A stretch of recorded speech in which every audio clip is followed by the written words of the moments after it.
ప్రతినిత్యము ఇదే దాహము. దుప్పి నీటి వాగుల కొరకు ఆశపడినట్లుగా నా ప్రాణము ప్రభు కొరకు బహుగా ఆశపడుతూ ఉంది. ఆ రీతిగా మేము పరిచర్య విషయంలో లెక్క అప్పచెప్పాలి. నశించిపోయే ఆత్మలు ఎంతగానో కోగులలుగా ఉంటుండగా వారు రక్షణ పొందుకోకపోతే, దేవుడు వీరందరికీ ఏం చేశావు, నా మార్గం ఎందుకు తెలియచేయలేదు, ఇప్పుడు చూడు వాళ్ళ జీవితం ఏమవుతుందో అని దేవుడు ప్రశ్నించే విధంగా, అడిగే విధంగా మేము ఏ రోజు ఉండకూడదు. ప్రభు సన్నిధిలో తల ఉంచుకునే స్థితిలో మేము ఉండకూడదు. ఈ లోకాన్ని నువ్వు ఆశించవద్దు. ఈ లోక స్నేహము దేవునితో వైరము.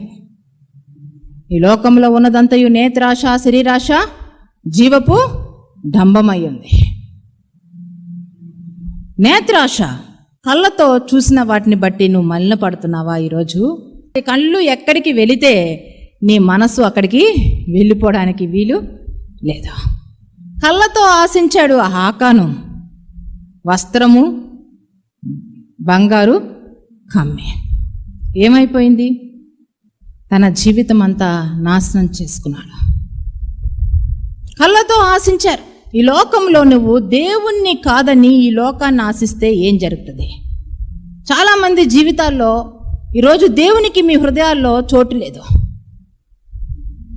దేవుని యొక్క వాక్యాన్ని చదవాలనే ధ్యాస లేదు.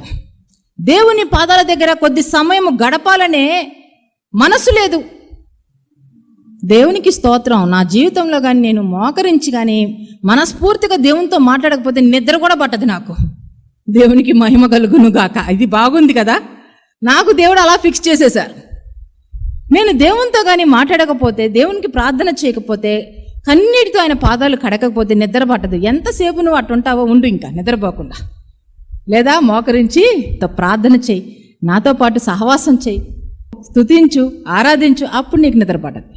యవన బిడ్డలు చెప్తారు, వాళ్ళు మాట్లాడకపోతే నిద్ర పట్టదు. యేసయ్య మాట్లాడకపోతే నిద్ర పట్టని వాళ్ళు కావాలి. ఇప్పుడు లోకాన్ని కాదు స్నేహించాల్సింది. ఈ లోకాన్ని స్నేహిస్తే ఏమవుతుంది? అది దేవునితో వైరము